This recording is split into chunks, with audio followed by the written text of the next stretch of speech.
అసలు గోపాలపురం పోలీస్ స్టేషన్లో డాక్టర్ నమ్రతపై దాఖలైన ఎఫ్ఐఆర్ కాపీలో ఏముంది? డాక్టర్ నమ్రతపై ఫిర్యాదు చేసిన వారికి ఆమెపై ఎలాంటి అనుమానాలు వచ్చాయి?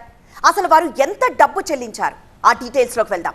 డాక్టర్ నమ్రత కేసులో సంచలన విషయాలు బయటకు వస్తున్నాయి. పోలీసులకు బాధితురాలి ఫిర్యాదులో షాకింగ్ ట్విస్ట్ కనిపించింది.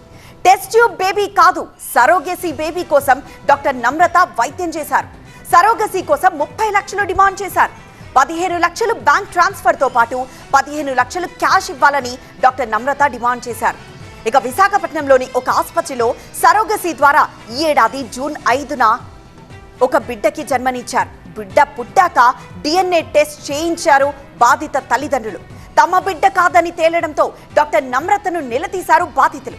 చిన్నారిని వారి తల్లిదండ్రులకు అప్పగించాలని బాధితులు కోరారు. బాధితుల నెంబర్లను డాక్టర్ నమ్రత బ్లాక్ చేశారు.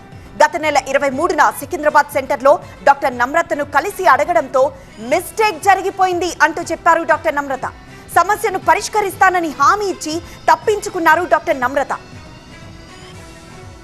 ఇక డాక్టర్ నమ్రతపై ఎఫ్ఐఆర్ నమోదు చేశారు పోలీసులు. ఫ్రాడ్, చీటింగ్, ఎక్స్టార్షన్, ట్రాఫికింగ్ సెక్షన్లు నమోదు చేశారు. అంటే బిఎన్ఎస్ సెక్షన్లు 61, 316, 335, 336, 340తో పాటు సరోగసీ రెగ్యులేషన్ యాక్ట్ సెక్షన్లు 38, 39, 40 కింద సికింద్రాబాద్ గోపాలపురం PS లో కేసు నమోదు చేశారు.